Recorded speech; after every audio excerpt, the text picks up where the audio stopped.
Hey everybody, good evening from very rainy Massachusetts. Let me know if you can hear me,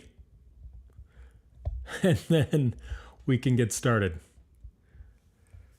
Check 1 2, check 1 2.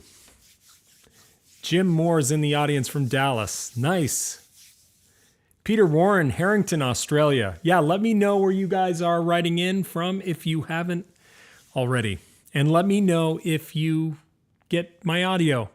Check 1 2. Hope you guys are ready for the beginning of a 7-day boot camp. I am really excited for this one. 3/4 time. Yes, audio's good. Good. Thank you guys. Thank you. We're going to start the video feed in just a second. North of the notch. Which notch? Wow, look at all these folks. 50 people in the audience. That's wonderful. That's wonderful. Yep, no video yet. I haven't started the video feed. I like to stagger this. If you guys could see my setup from your side, it would scare you. There are many spinning plates right now, and I like to just stagger my my entrance. Missouri, Washington, San Diego, Rhode Island. Audio's great. Pennsylvania, Portland, Oregon, California, Wisconsin. Awesome. Awesome, guys. I was wondering, Steve, if you were talking about Franconia. All right, guys, I'm going to start our video feed here, and we're going to get started.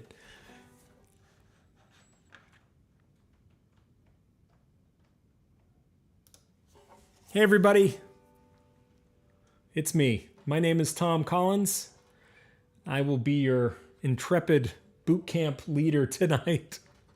Hope you're well. I was wondering if I was going to make it because there is a fierce storm happening right now in New England, and a lot of my neighbors have power outages. So I'm going to knock on some wood here, cross fingers, tap on my banjo. That's super good luck.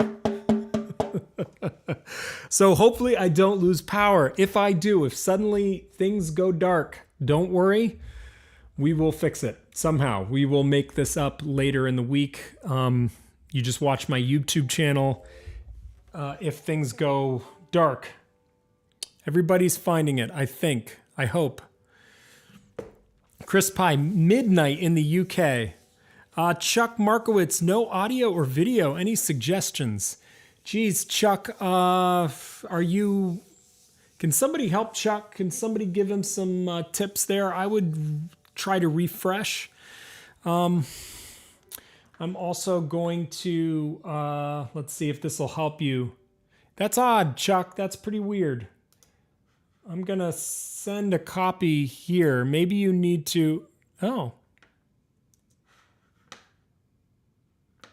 It's interesting.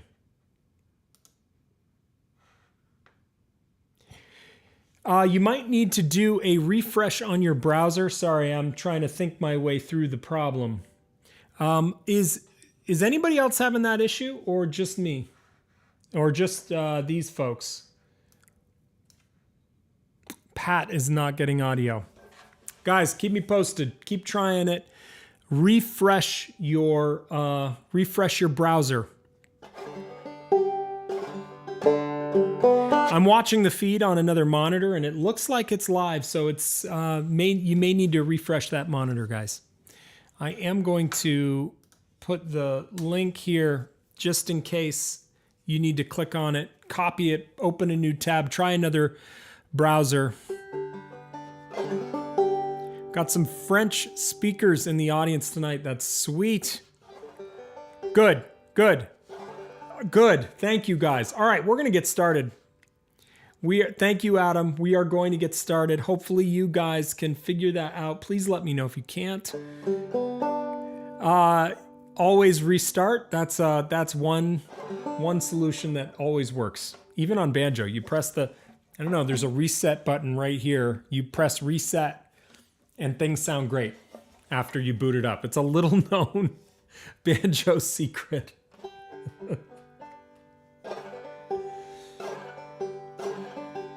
All right, yes. And if anybody gets a moment, if you throw a link on Facebook in one of the various Clawhammer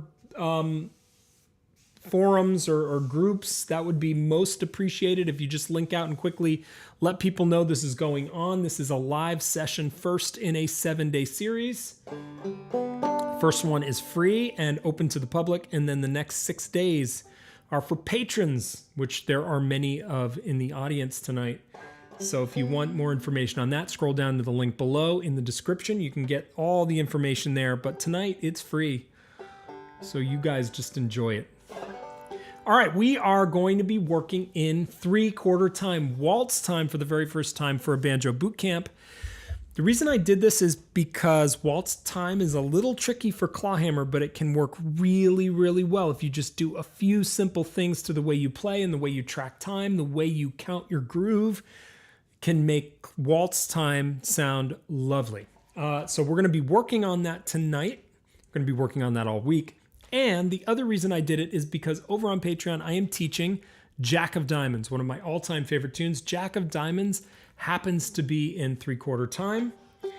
So if you're working on the Infinite Waltz with me and Jack of Diamonds, you're going to find that they kind of just go together really well. So my goal for all of you, those of you who will be with me through 7 days, is for you after this, after 7 days of this, you'll be able to open up the Jack of Diamonds material and feel way more at home, like you can move about the cabin. Great. Nancy Schneider, great to be back. Great to have you. Great to have you. Thank you guys for joining me on this rainy night. Hopefully I don't lose power. All right, we're going to get started. We're going to get started, guys. And there is tab available, but I also have it for everybody tonight.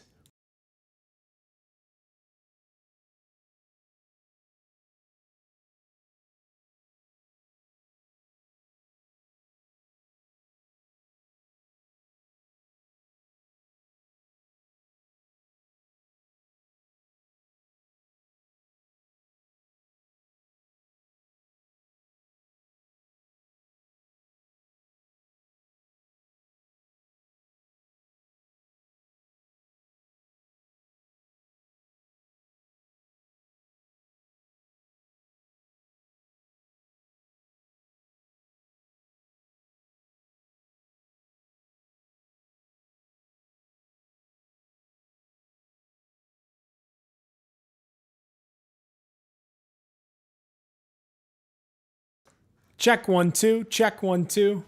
I got it. I fixed it. Thank you. Man. Okay. Should be fixed. Should be fixed. So I'm going to keep going. This should be fixed. Let me know when it...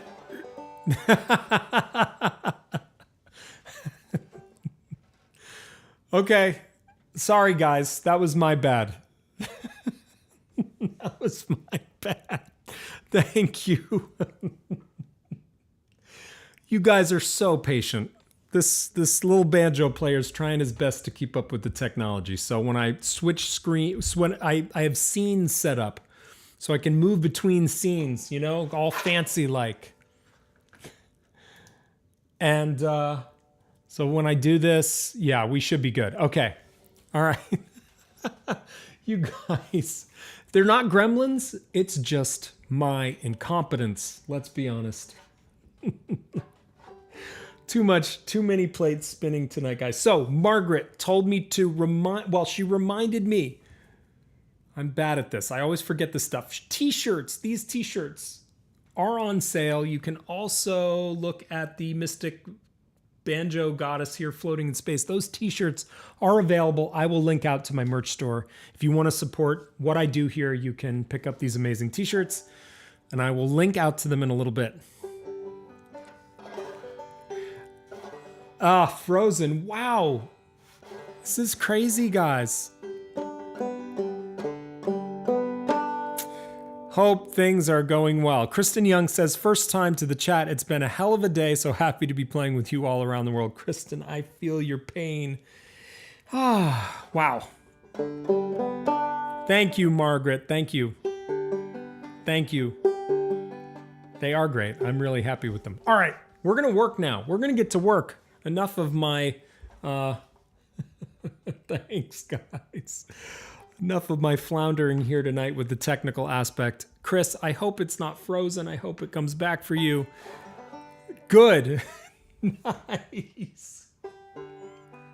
Hopefully you got some askance looks when you wear the merch at work. That makes me feel so happy if that happens. People are like, what? Why is it Sean with skulls and banjos? What the heck is going on? All right, we are actually going to play now. Look at this line. Let's get started. 7:14. A little late because of my failure to press the buttons right. All right, here we go. We're going to just play the first measure, not the whole line. Forget the whole line. Look at the home measure. Good. Yes, get comfortable, guys. Let's relax. This is going to be a slow night. We are going to be working on slow tempos. This is the first day for boot camp is always sort of an orientation day. We get comfortable. We get to know each other a little bit. We relax. And then I crank up the heat all the way through the week. Make it harder and harder as we go. So this is very much a low-key version of boot camp. I'm setting to 80 BPM on my metronome. The metronome is going to click with every downstroke. Let that sink in. So every time you hear a click, you should be performing a downstroke.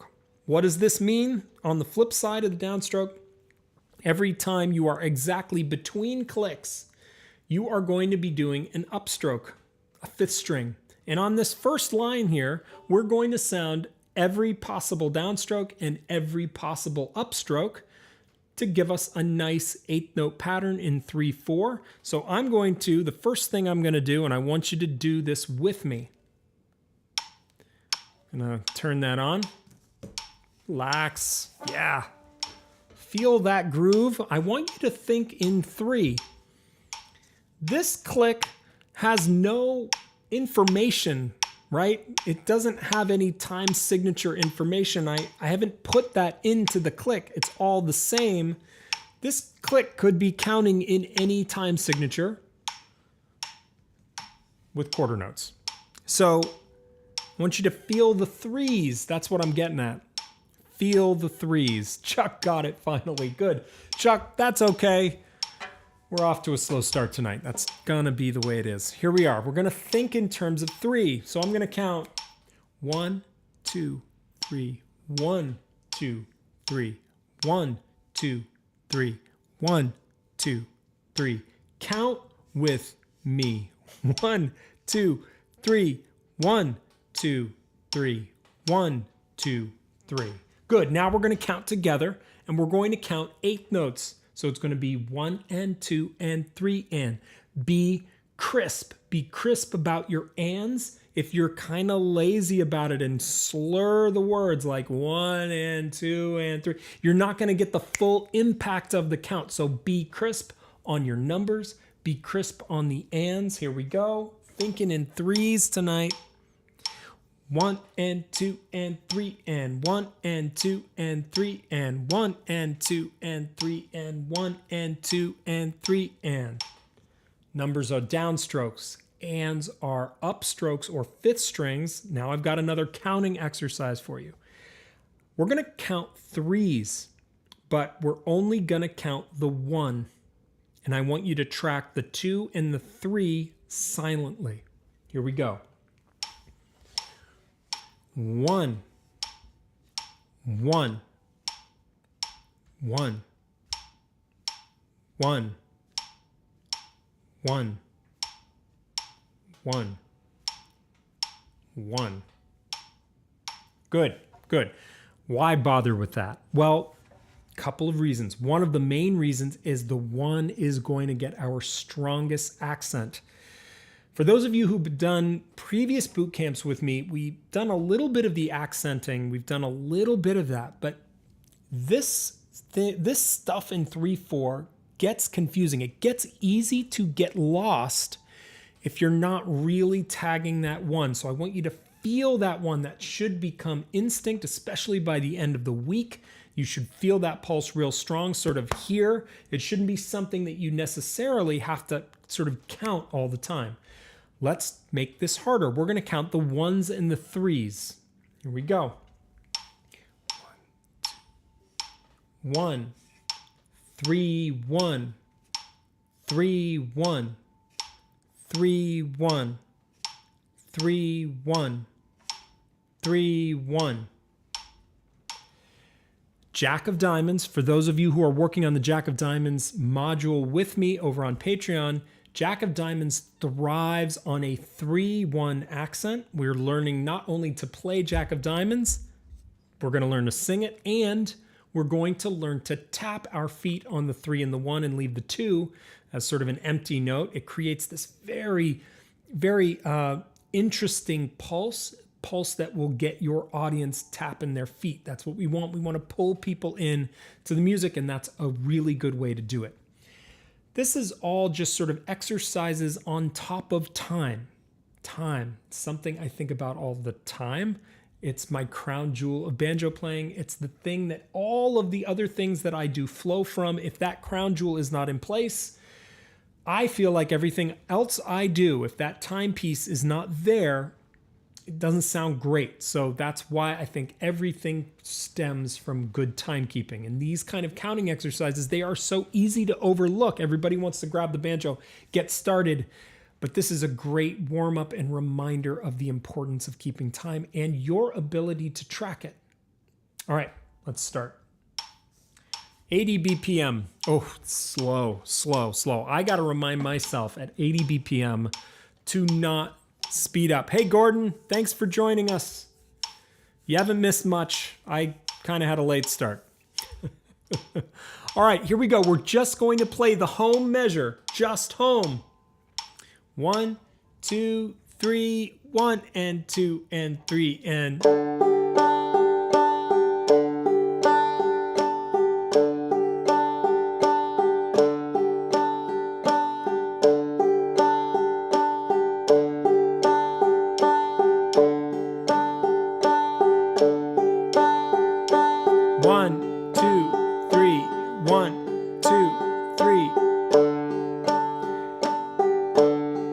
Some kick to the 4th string.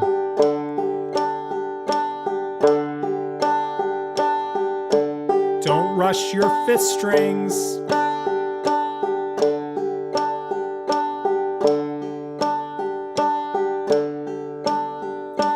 A, 2, 3.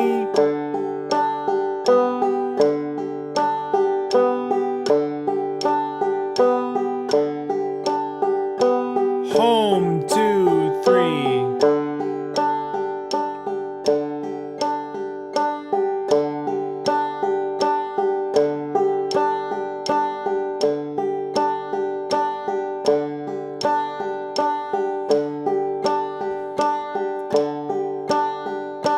B, 2, 3.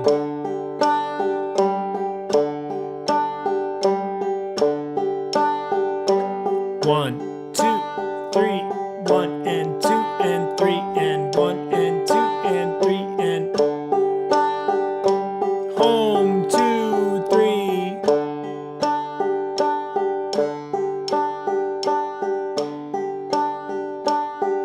Let's get quiet. Look ahead to C. I'm going to jump us right to C. C, 2, 3.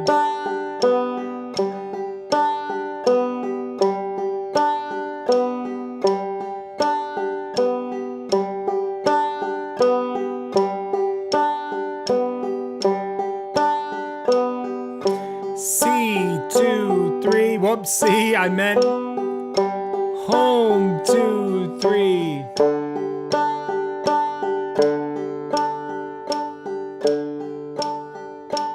Quiet. 1, 2, 3, out, 2, 3. Good. just a little foray into it.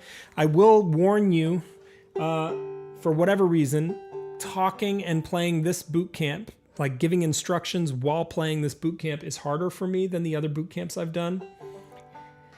So I will be talking less and giving instructions less while we're playing, just to keep us on track. I don't know why. I don't know why that's the case, but it is.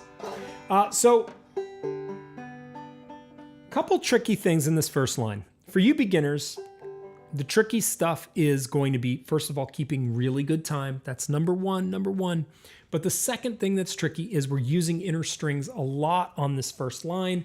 Inner strings for beginning players, they're tricky because instead of the first string where we are striking that first string, sending our hand through the first string into the head, the next highest string blocks that path when we're striking our inner strings on the downstroke. So for every banjo player, for every clawhammer player ever, the inner strings have been tricky in comparison to the outer strings. It's just one of the little bumps on the road to mastering clawhammer. There's a lot of that in here. If you are feeling like you can't get these inner strings, you could just keep time with me on the first string, making sure that you're feeling the one. So you do something like 1, 2, 3, 1, 2, 3, 1, 2, 3, 1, 2.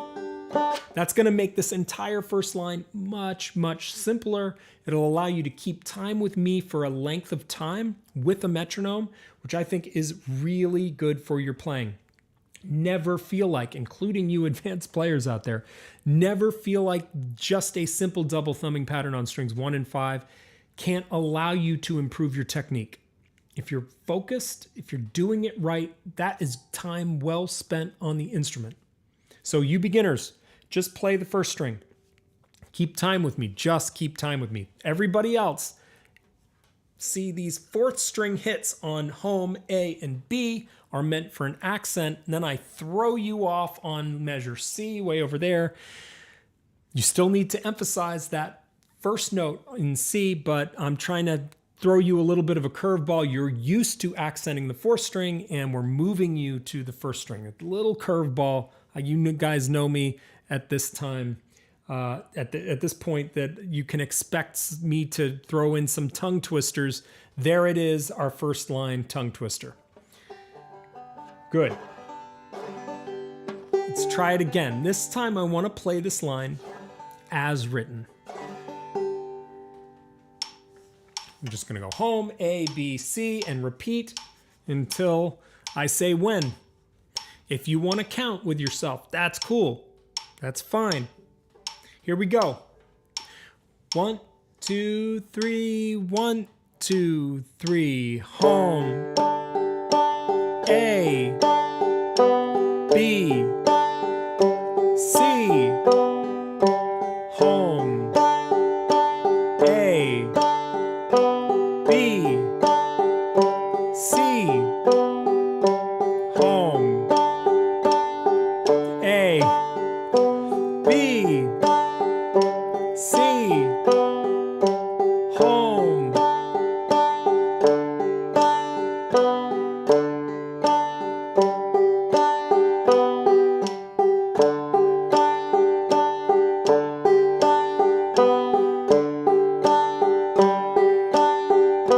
One more time.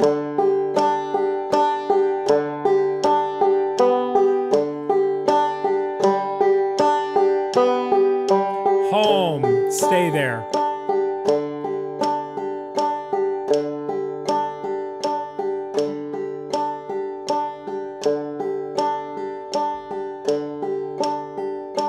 Fade out.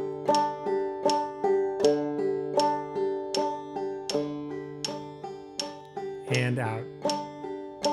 Okay, something to be aware of. 3/4 time, it's really easy to rush into your upstrokes. And this is a kind of a sneaky little thing. If you're playing Jack of Diamonds or Blackest Crow or any number of waltz time tunes and you're finding that, yeah, you can play it, but something sounds weird, it doesn't sound like it should, it's often the fifth string being short stroked. And it's just my terminology for entering into an upstroke too soon after a downstroke. So it's very common in the beginning, and 3/4 time makes it even more present in a lot of players playing. I hear this all the time where people will really launch into that upstroke. So sync the throw is how I like to think of the right hand motion. This is your throw. It's really genuinely a throw into the strings, and then sync it all the way before entering into your upstroke. Make sure that's getting a full time value as an eighth note. Good. If you have questions about that, let me know. We're going to go on to the second line. How's everybody doing? Everybody having fun? This is supposed to be fun.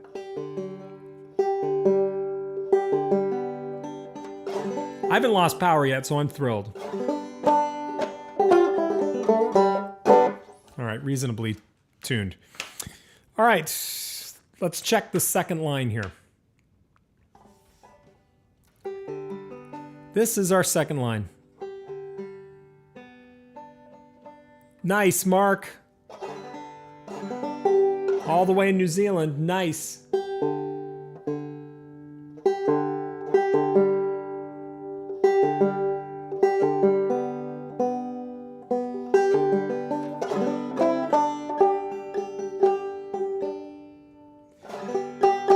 Weird humidity spikes here, messing up my tuning.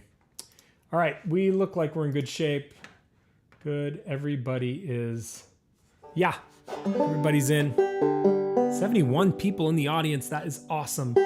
Thank you so much for joining me. All right, so this line is our drop thumb line. It starts with D.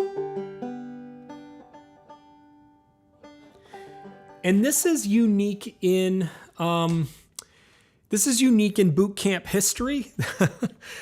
Most of the boot camps are really sort of measure driven. And I've been getting, the more boot camps I've written, the better I've gotten about making an entire line sound nice.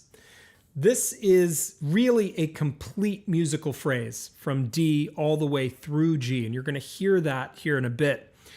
But it is also designed for each one of these measures to be looped as long as you want to loop them. So I want you to feel that. I want you to be aware that this works as a musical phrase from D all the way through G, but also realize that each one of these measures works really well as a loop. The other thing you're going to notice is that the end of the eighth note pair at the end of every measure is a drop thumb. That could help you memorize it. I know a lot of you guys are just sight reading this, seeing it for the first time, or you've only had it for a couple days. That can add a whole layer of challenges to a boot camp. So one of the little tricks that you want to do is recognize that no matter what on this line, every last pair of eighth notes is a drop thumb. That can help you sort of memorize and orient yourself to what's going on here. Yeah, here comes the hard stuff. Yes. Whoa. It's in red? Is everybody in red? Wow, spooky. I don't know how I did that. That's interesting. That was not intentional. A lot of tonight is turning out to be not intentional. All right, let's go. Let's go. Let's have some fun. Hey, Lucy, it's crazy raining up here too. Windy. Woof. All right. All I want to do right now, I hope everybody can see that. I'm going to drop it down just a bit. Make me just a little bit smaller down here. There we go. Shrink me down. There we go. So let's cycle just the D measure just to get a feel for how this works. I am going to put us on 80 BPM. Nice and slow, nice and slow. Hey guys, one other thing. I'm going to play D. We're just going to cycle the D measure. Let me know how people are feeling about tempo tonight. This is the first session, and there is no floor to how slow I will go on day one. because I recognize that a lot of beginners in the audience on day one, and we've got the whole week in boot camp to ramp this stuff up. This is an orientation video. That's how I kind of remind myself to sort of walk people through the entire landscape of the boot camp. If 80 BPM is too fast, let me know. We'll play it slower. All right, we are just cycling one measure. This one, it's backwards on my screen. We're just cycling D. Hey, Sylvia. There's another New Zealander in the audience tonight. Sylvia's coming in from New Zealand. So Mark and Sylvia, it's a long way away from me. Or I'm a long way away from you. Anyway, let's play the drop thumb measure. Here we go. 80 BPM. Nice and easy. 1, 2, 3. 1, 2, 3.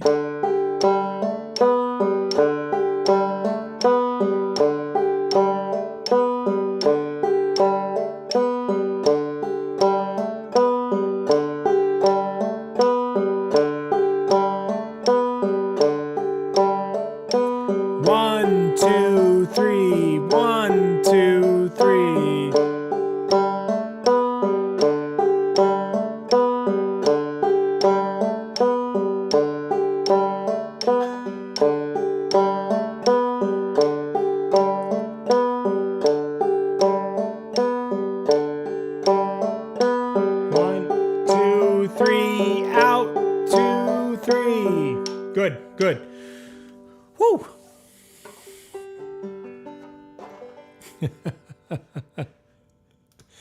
You're in the right place, Michael. You are in the right place, my friend.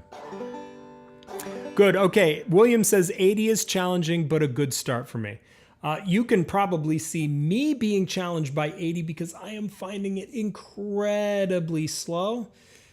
And I think if there are some advanced folks out in the audience, you're also going to be finding 80 BPM to kind of challenge you. These advanced players tend to be a bit like racehorses. They just want to go, go, go. This is so good for your playing, just to settle down and play a nice, open, slow pattern. Yes, David, exactly. I'm going to put that up so folks see it. Yes. That worked. There we go. Yes, very good practice. Good practice. All right, we're going to play E together. E. 2 double thumbs, right? 3rd string, 2nd string, drop thumb on 1 and 2.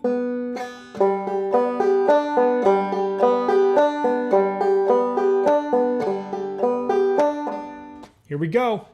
E. We're just cycling the E measure. 1, 2, 3, 1 and 2 and 3 and.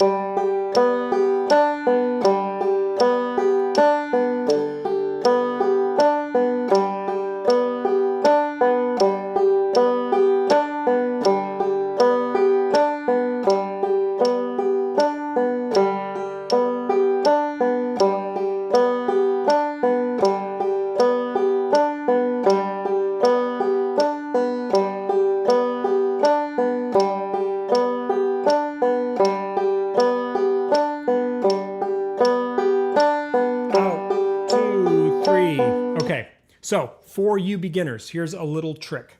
If these drop thumb pairs are difficult for you, turn the T note into a 5th string. So D would be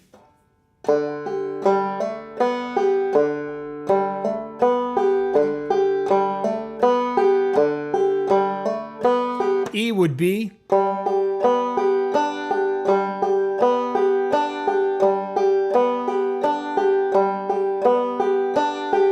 and so on. All of those T notes, there are 4 of them in this line, can be just simply swapped with a 5th string, and then you eliminate all drop thumbs from this entire line. For you beginners who may be having a hard time keeping up at 80, that would be a really great way to modify this exercise to suit where you are on the instrument.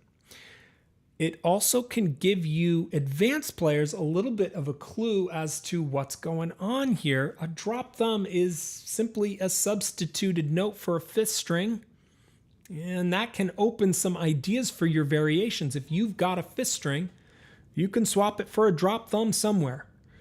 So that's a cool little trick. These kind of Lego brick vocabulary building when it comes to variations can really open up the way you create variations on the fly when you're playing actual music.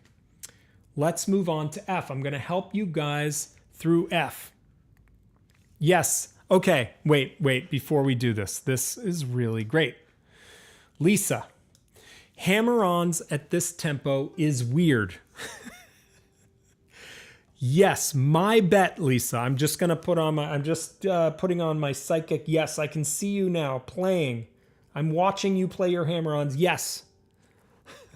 My crystal ball says that you are rushing to the destination note and not giving the origin note, the first note in the hammer-on pair, its full eighth note value. This is so common. It's common in 4/4. It's even more common in 3/4 for whatever reason. I don't know why. And at these slower tempos, it is a bear to wait before you drop the hammer. One of the things I like to think about is origin and destination. So in a typical eighth note pair, the first note of the pair is the origin note. In measure D, this case, it is an open third string. The destination note is a third string second fret. But you know that that second note is timed with your upstroke, because any left hand action is on the banjo is a fifth string substitution. So with that in mind, I could play all second notes in measure D as fifth strings, and it will still be rhythmically identical to what we just played. I'll prove it. Here we go. I'm going to make sure all second notes in each pair in measure D are fifth strings. It's going to sound like this. 1, 2, 3.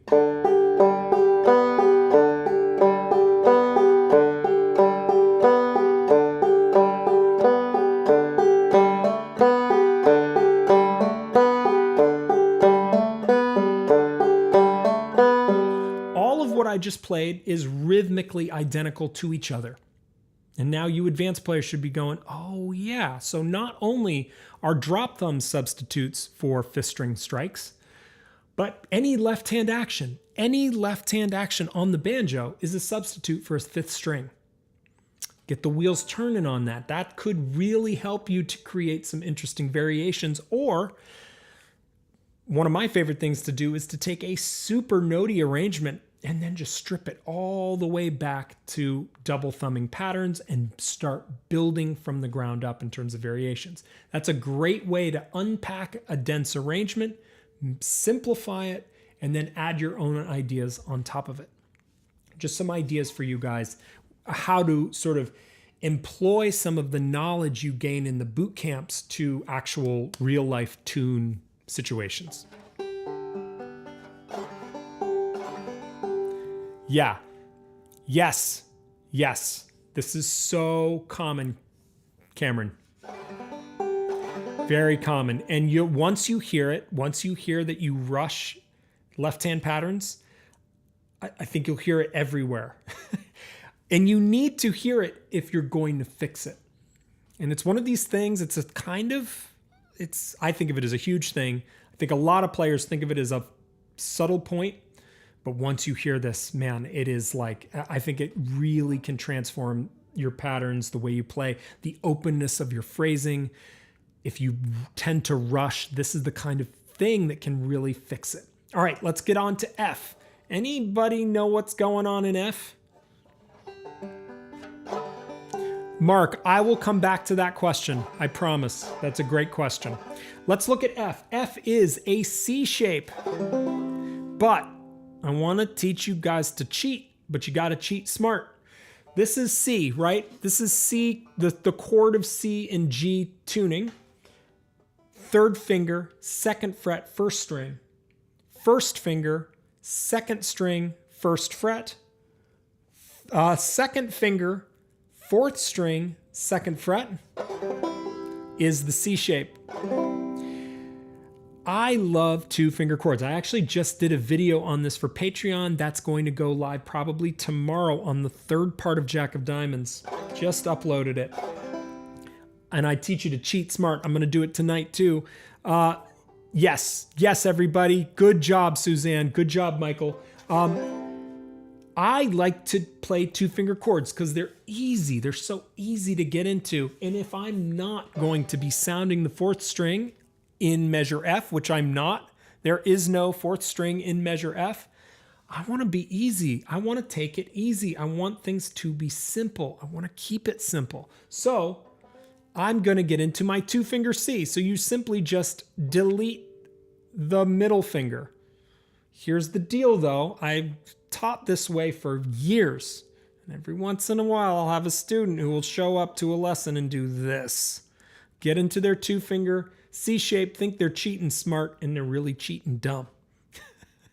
You gotta cheat smart because eventually you will want that 2nd finger availability.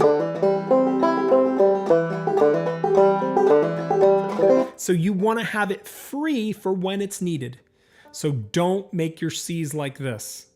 If you do, I don't know. I can't. There's nothing. I said I was going to take your banjo away, but I can't do that. So I'm busted. I have no teeth on this. But just do it right, people. Just do this right. All right, F goes like this. Get into that C shape, that 2-finger C, and we're just going to hold it down. 1, 2, 3, F, 2, 3.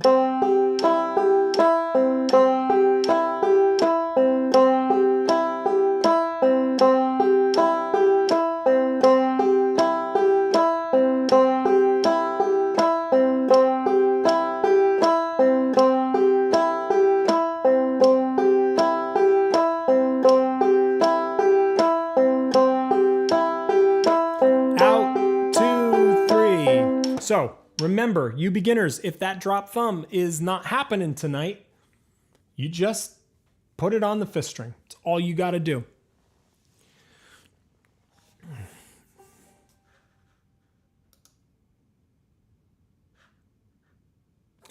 Index. No.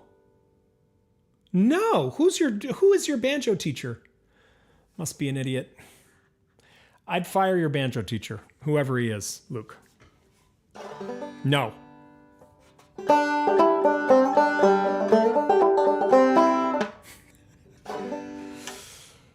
I don't know who this Luke guy is. He's never met him before. All right, let's move on to G.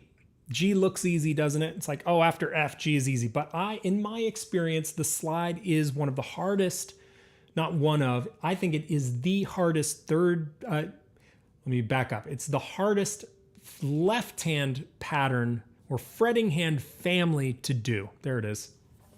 It's been a long day. Please keep in mind when you're doing your slide, it's really important that your slide sounds like an 8th note pair, right? Look at it rhythmically. It's identical. It's the same as all these other guys. It's an 8th note pair.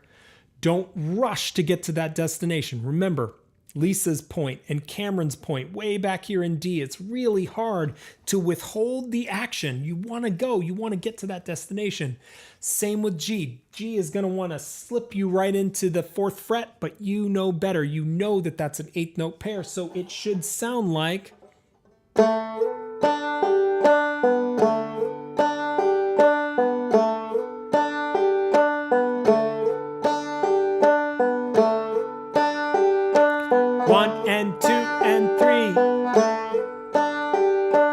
Hear that division on that slide. 1 and. It's really hard. Stay light, light, light with that left hand. Don't, if you hear lumps, you're pressing too hard. If you hear lumps, you're probably also starting too early. Slides should be smooth. I did a video recently called Smooth Gravy a couple months ago about smoothing out those slides. If you want to really dig in to the slide, you may want to rewatch that video or watch it for the first time if you haven't seen it. Slides are so hard to get really right, but when you get them right, They're one of the most beautiful techniques you can do on the instrument. All right, let's cycle G. Here we go. And then we're going to do this whole line together. 1, 2, 3, G, 2, 3.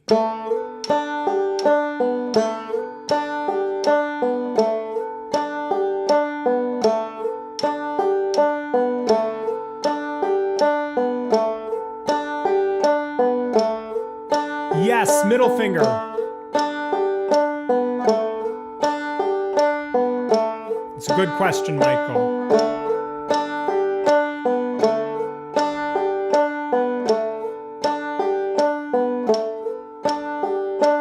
Out, 2, 3. Okay. Yeah, Michael had a really, really good thing. Yes, that is middle finger on the third string. Middle finger on the third string. And in general, in G, you want your fingers to correspond to what I call their natural fret. So first finger corresponds to first fret, second finger, second fret, third finger, third fret, fourth, fourth. It's only in later tunings like double C, sawmill, where we are sort of choking up a half step and breaking that rule. But the flip side of that coin is these rules are soft. So if you find yourself in a situation, in a tune situation, in a boot camp situation where those fingers are tied in knots, you can't get it to work, and you can do it with another finger, feel free to break the rules a little bit, except on the C chord. Try to get that right. It will pay off later. I just don't want you to paint yourself into a corner with bad C shapes, right, Luke? Oh, I'm picking on Luke. Poor Luke. Source and destination comment applies even more to the slide. Yes, because the slide is slippery. It's going to want to funnel you to that destination note. So I think it is super important, even more important maybe than hammer-ons and pull-offs, but it needs to be in place for hammer-ons and pull-offs too. That's how, you know, your favorite player, any of your favorite players, the players that you listen to, will have this very open sound. You can really hear the articulation between notes. That's how they're getting it. They're waiting. They're giving these notes their full-time value when the human mind, for whatever reason, wants to rush into the destination note. All right.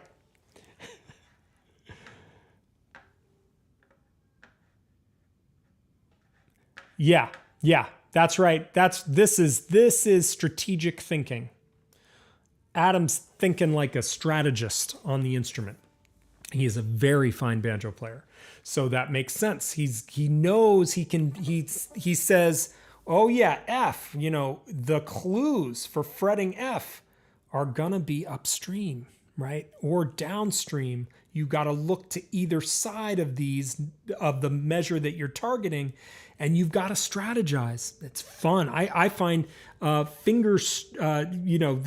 finger strategies to be super fun. I'm working on a video where we're going to talk about left-hand finger strategies that I am calling fretiquette, fretting etiquette.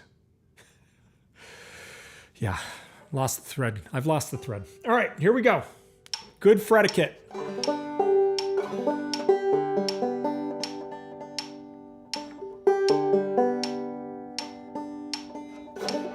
Whole line. Remember, if you're struggling, replace all T's. Replace all T's with fifth strings if you're having a hard time with drop thumb. Okay, here we go, guys. Whole line, here we go. And then we're on to the really tricky stuff. All right, here we go. 1, 2, 3, 1, 2, 3.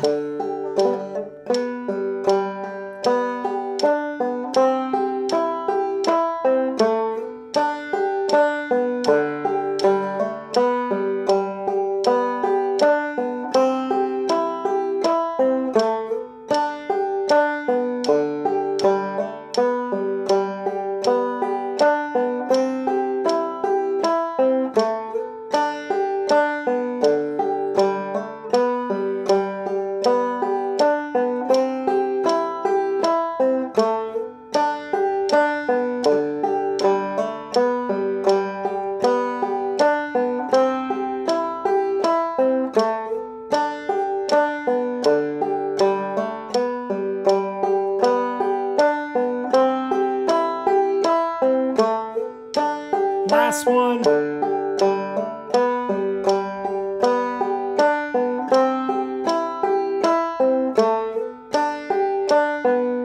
Good, stop. See how that whole line kind of flows, kind of like a tune. I'll play it a little bit faster to give you guys the overview.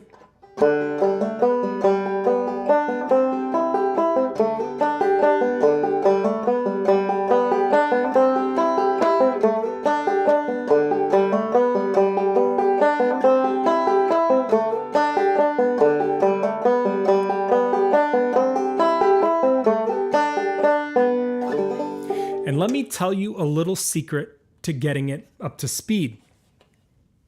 I'm going to slide me over. Watch this. This is fun. This is fun. It's so fun. It's a little distracting. This transition between F and G is super duper tricky. If you're going to fail on this line, that's the seam that you've got to even out. And here's my trick. As I'm tumbling down in my drop thumb, I go drop, thumb, and I'm already reaching. I'm already reaching. See why the middle finger needs to be free, why you need to cheat smart. This is the proof. I'm tumbling down with my drop, thumb, and then I'm there on my 2nd fret, 3rd string, right in time with my middle finger. Because you want that to sound seamless. It shouldn't sound like... Needs to be in time. You also don't want to choke that thumb note short. You advanced players, this is the advanced stuff. This note right there.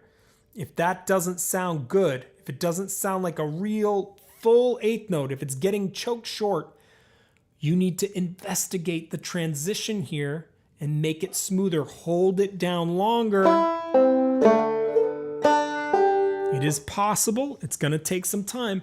That is a common transition. It's working 2 fingers, then getting the 3rd involved. So it's really good for your fretting technique. Everybody okay? Let's make it harder. Boot camp, right? Oh, oof. This'll haunt your dreams, nightmares. Don't blame me if this keeps you up at night. Especially this guy way over here. This guy, oh man. Yeah, that's gonna be fun. We'll get to that in a minute. Let's go over here. I'm having a little too much fun with this. I need to stop now. Okay. How's everybody doing? Let me know how you're doing.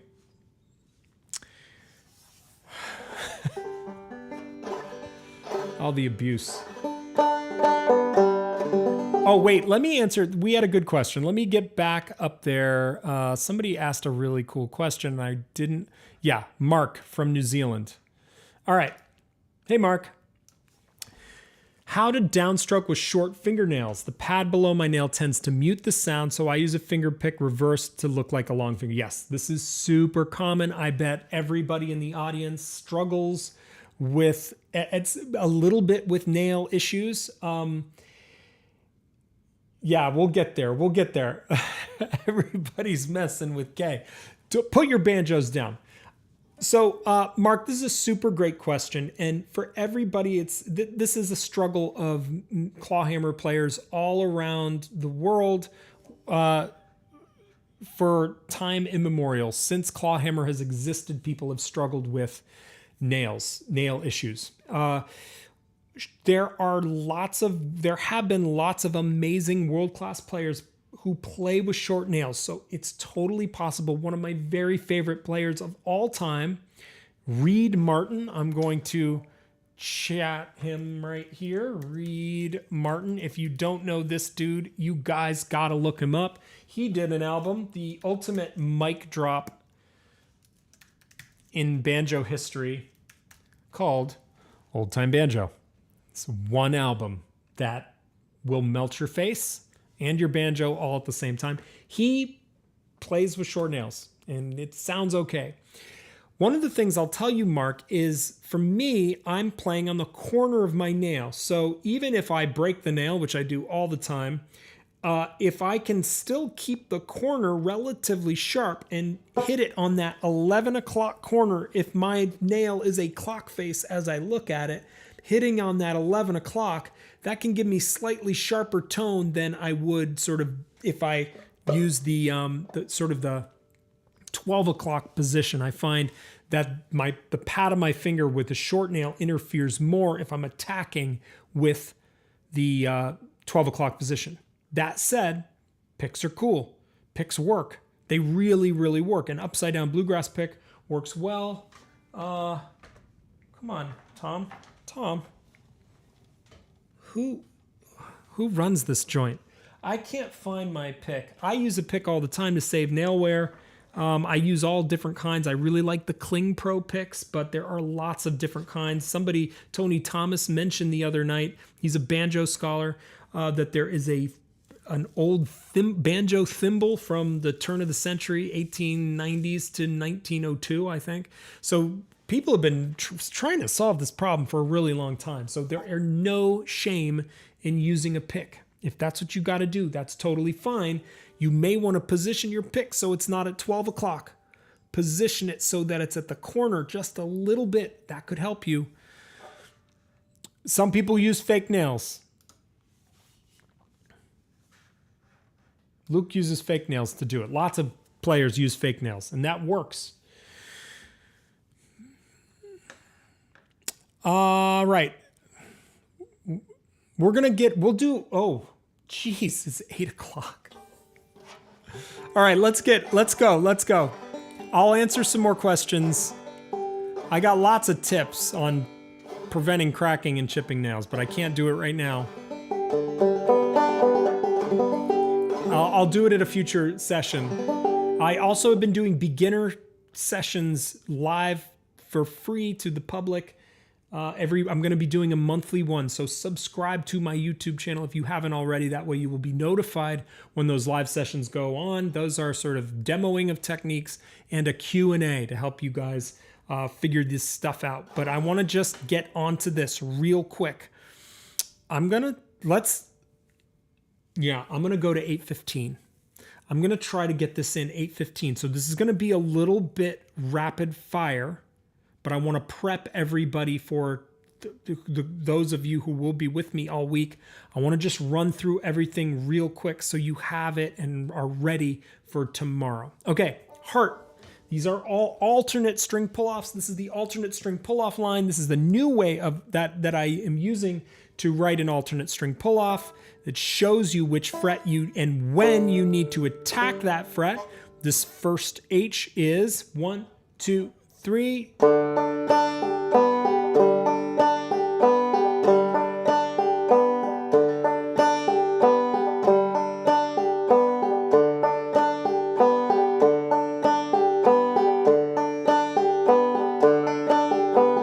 Heart. Let's play that. 80 BPM. Heart is 1, 2, 3. Slow down.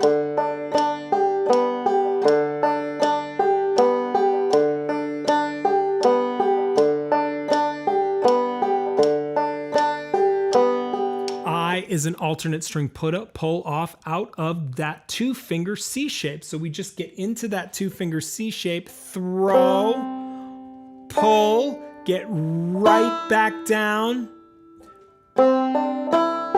And then we finish with a drop thumb. So aspo, diddy, drop thumb.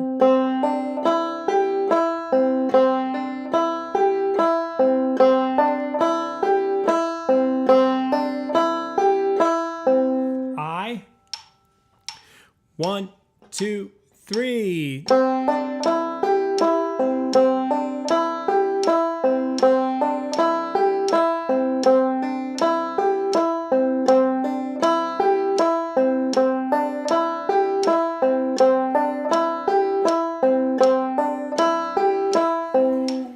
Beginners are probably like, oh, hell no, that is not, my fingers are not going to do that. That's okay. So for every, check this out. This is so cool. For every second note in every pair, you can just play the fifth string. So heart becomes, yep, right string. There we go. I becomes,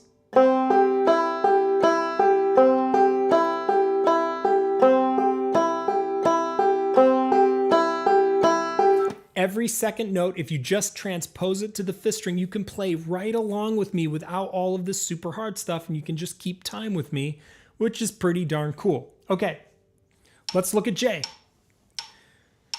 J is a drop thumb aspo ditty. So yeah, 1, 2, 3, 1, 2, 3.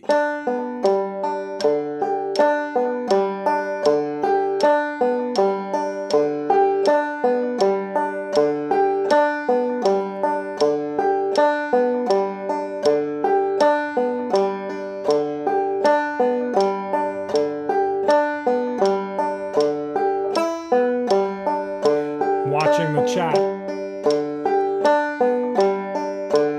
Good. That's J. I'll play that up to speed just so you can hear what that's going to sound like.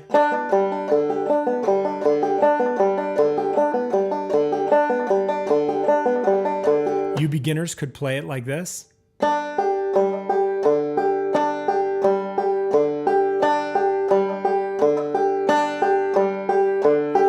Okay. K. I'm gonna scoot over for this one. All right, if you have bourbon whiskey of any kind, now is the time. Now is the time. What's going on with K? K stands for knuckle buster. K is silent. This is a really hard measure, and I don't usually like to write tab that looks this complicated, but I really wanted anybody to be able to pick up this tab and immediately kind of be able to figure out on multiple levels what's going on with the right and left hands. So K, first of all, is an E minor chord. E minor chord is played with the second finger, fourth string, second fret, third finger, first string, second fret. It's a C with the index let off.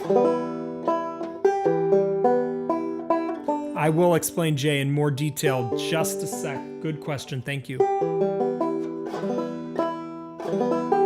So K, the easiest way to explain K is that it is a hammer-on into an E minor chord. So we're going to throw on the fourth string only. Got that? So it's a phantom hammer-on the first string is a way to think about it. And then out of this position, we've double stop hammer-on. Now we can commence in the last four notes of the pattern. It's simply a downstroke, pull off, ring, leave the middle finger planted, and then a ditty. So all together, this sounds like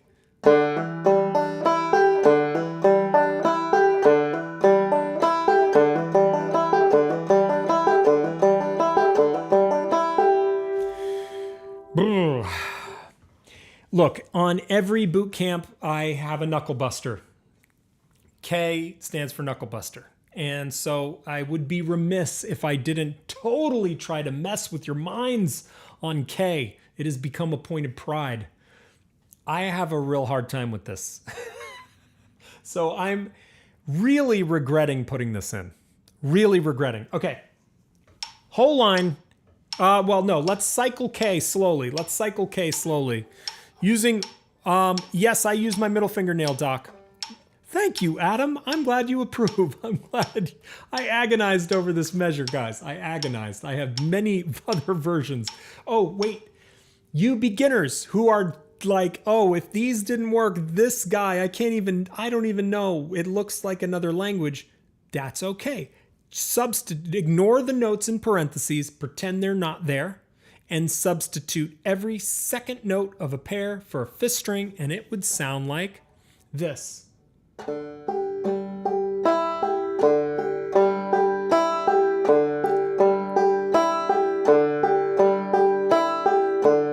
If you want to be tricky, you could keep that first hammer on and then you'll get the full E minor effect. 1, 2, 3, 1, 2, 3, 1, 2, 3. Oh, that E minor. Oof. Oh, so beautiful. So beautiful. Okay, here we go. We're going to play K at 80 and then we're going to cycle this whole line. 1, 2, 3, 1, 2, 3.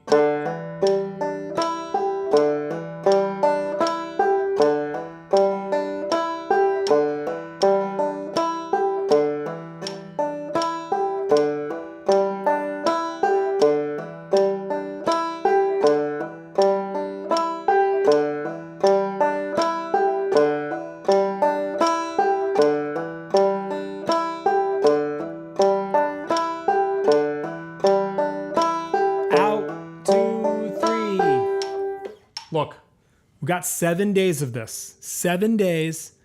You'll have this by the end. You will. If you don't, I will show you. I will show you how to get this. Make your, think of your questions as each day goes by. If there's a little thing in here, ask it. Be specific about your questions. So one way to think of this is just 3 pairs of eighth notes. Which of the 3 pairs is causing you trouble? And I can help walk you through it later in the week. You will get this. Okay, entire line at 80 BPM. Oh gosh. Oh gosh, here we go. Ugh. Yeah, shivers is right. Ooh, spooky. That E minor is so spooky. All right, here we go. 1, 2, 3, 1, 2, 3.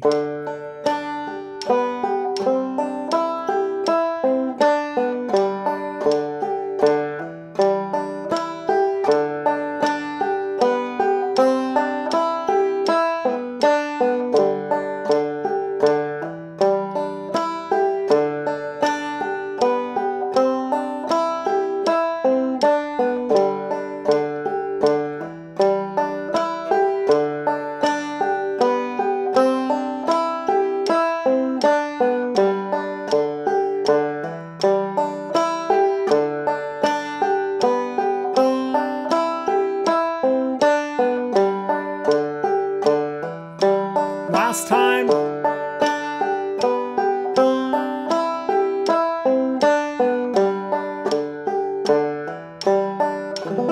Oof. Ooh. Ghostly. So ghostly. If you like E minor, I am planning on doing Olabella Reid's Undone in Sorrow at some point this coming year, and I'm really excited about it. So, anyway, we're doing that for Patreon. Really excited about that tune. Okay, I'm going to scrolling back here. Let me, there's one more line, guys. There's one more line. You guys are animals. I love it. Whole line. Bring it on. Yeah. Oh, yeah. Yeah.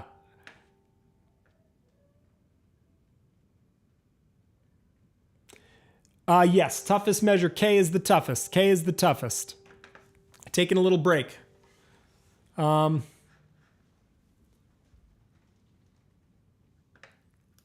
see. So tough. Yes, so awesome.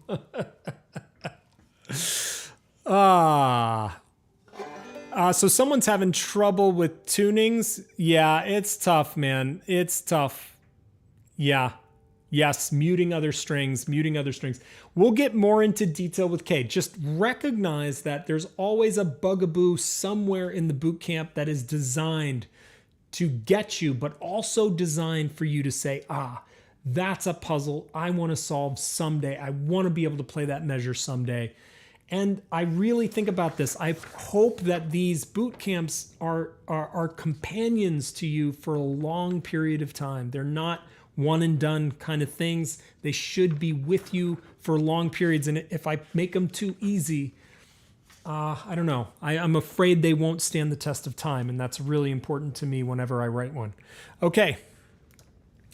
There's some questions, so I may zip back to 2. Let's see. Yeah, Michael, the muting strings is going to be tricky on this. Sean says, right in front. Sean, you're over my face. Sean, please. There we go. Do you keep the index finger planted while doing the pull off? Do I keep the index finger?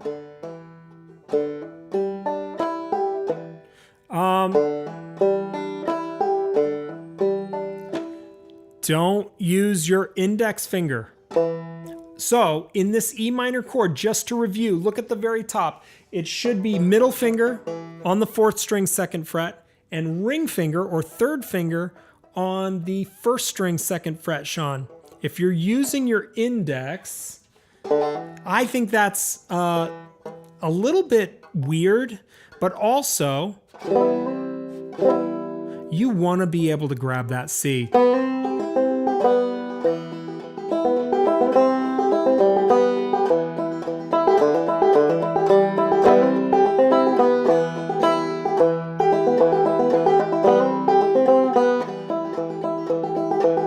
You want that. That is super cool. So use your ring and your, use your middle and your ring. I'm phantom hammering and leaving that middle finger planted on that 4th string the entire time. So you get that arcing, you'll get the full flavor of that E minor chord. That's how I designed the measure, just because I want to really, this is a chord progression. This whole line is a chord progression, and it's supposed to end on a kind of a spooky note. So I want that low string to arc. And I want you to see the guts of these measures, how they work, what's special about them. All right, if you dudes are up for it. Dudes, by the way, for me is non-gender specific. So everybody knows. Everybody's a dude. Everybody's a dude to me. All right, sweep measure. This is, you know what? We're running out of time. I'm running out of time. I'm going to give you a sample of each of these measures, and we're not going to play it together. I just want you to get the overview, especially N, because N is not what you think. I promise. All right, so, because look at the diamonds. Look at the diamonds. Diamonds. I'm going to explain that. Sweep measure is...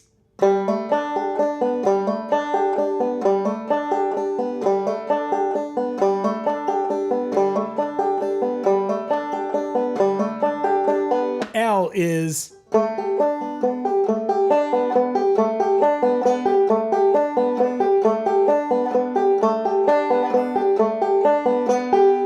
M is...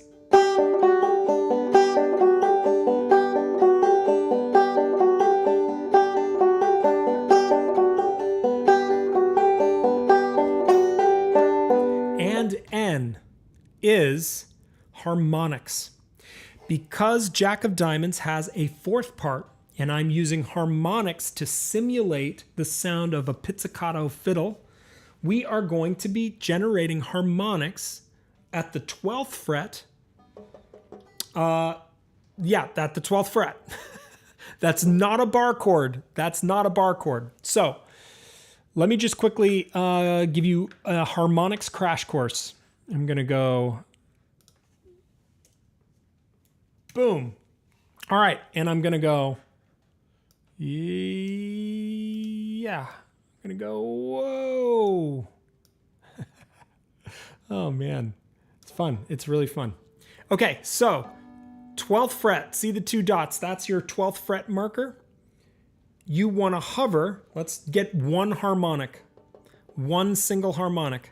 I want you to get a harmonic over your 1st string. So you're going to very lightly touch the 1st string over the 12th fret. Not back, not between frets, but over that metal bar. And you're going to be very light on it. And you're going to do a downstroke. That's better.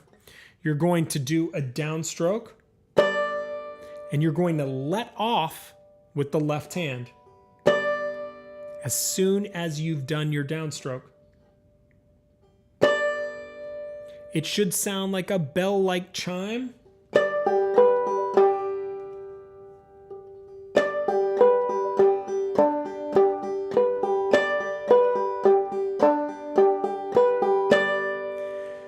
Harmonics over the 12th fret. So you're just sort of doing a normal vanilla downstroke. You're just hovering ever so lightly, not pushing down, just barely touching. And as soon as you do your downstroke, you let off and let it chime. Now, let's go back to our measure. Let's go back to our measure. Do it right, Tom. There we go. Only takes me 3 tries. We are going to be chiming first string, second string, third string on the harmonics. Now you can bar it. You can bar it, that's fine. It will be easier to get to if you bar. For those advanced players out there, you should not bar. You should get individual harmonics because they will ring louder.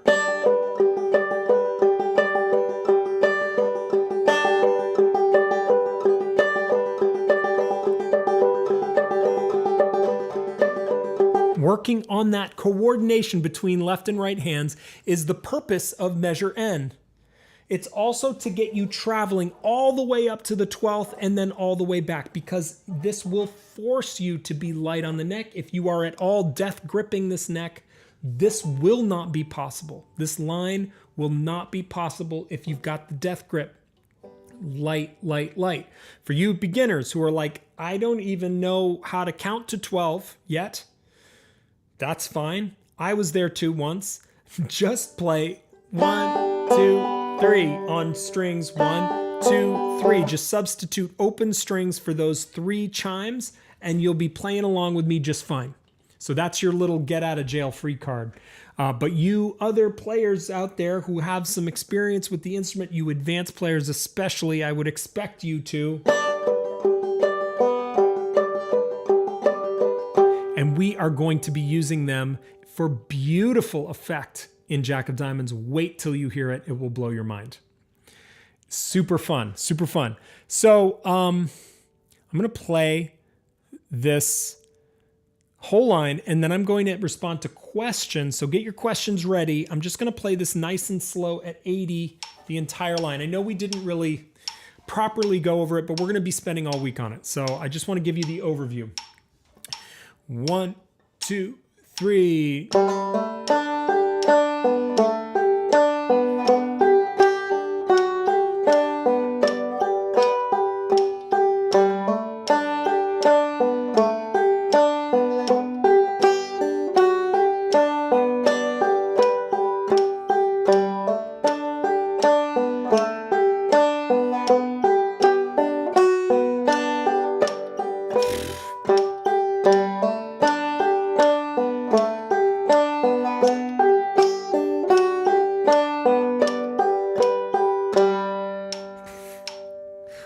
That was terrible. That was terrible. That was terrible. But it at least gives you the overview. All right, questions that need answering. Lay it on me, and then I gotta go. And we'll be at it tomorrow. Bye, Adam. See you later, Adam. Thanks for coming. I'm gonna scroll back. Harmonics. Yes, Gordon got it. Yes. Yeah, Michael is having trouble with some intonation. Michael, yeah, I would try to make sure your bridge is in the right place. That's pretty weird. That's a weird problem to be having. Could always, I don't know. Yeah, I don't know. I don't know how to help you with that one. I have a bridge placement video. You may want to check that out and just make sure the bridge is in the right place and then go from there. Luke says, let's see. So high. Well, Luke, See, I feel like the higher the action, you're not, remember, with a harmonic, you're not pressing the string down to the fret. You're just lightly touching the fret, very lightly. I can't stress that enough. Just to mute that part of the node, just to mute the node so you get this other overtone. And I think high action can help you get big chimey notes. So I hope that helps. I hope that helps. Let's see. Measure L. Why did you play the third string on the 4th fret instead of in measure L?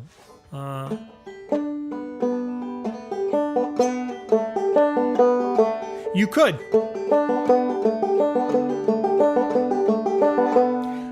The reason...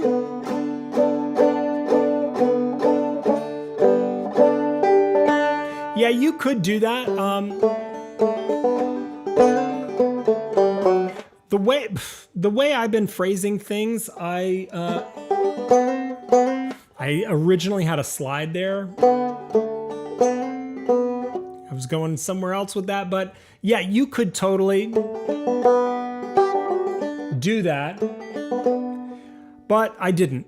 So you could replace that if you didn't like it, but I like using the idea here is there was lots of ring finger usage. I wanted to make sure a lot of my boot camps were light on ring finger usage, so I wanted to drive it home on L and M. So that's kind of the reasoning. It's not a tune. It's sort of me getting your fingers to work in a certain way. So that's why I made that decision. But good point. I like that point. See you guys. Those of you who have to go, I'm going to be closing this in just a bit. Can you fret the bar? Can you, Don, I don't know what, can you bar the 12th fret? Totally, you can. Or are you asking that to somebody else? You can bar those harmonics. You can totally do that. But and that's your first step. I would want an advanced player to be able to move cleanly through those harmonics with a single finger. You'll get more sustain out of the harmonics that way. Good. Okay, we are going to end it there, people. Oh, whoa. That's a little too zoomed in. We're gonna end it we're gonna end it there. Tomorrow, the boot camp will be at 5 p.m. Eastern. It's these will also remain archives, so you can go back and watch them and review them. The tab is available for patrons over on Patreon. If anybody wants t-shirts, let me just find that URL real quick. And then I'm off to practice for tomorrow. Oh, this is a hard one, guys. This is a hard one. All right. There we are. There we are. Just going to link it. Yes. There it is. Check it out if you want a t-shirt. Super cool. And yeah, bye everybody. Think about your questions, and we'll attack this in its entirety a little bit more smoothly tomorrow, now that we've sort of gotten oriented towards the entire sheet. And I am going to now activate my little thing here. Bye everybody. See you tomorrow. Thank you so much for coming.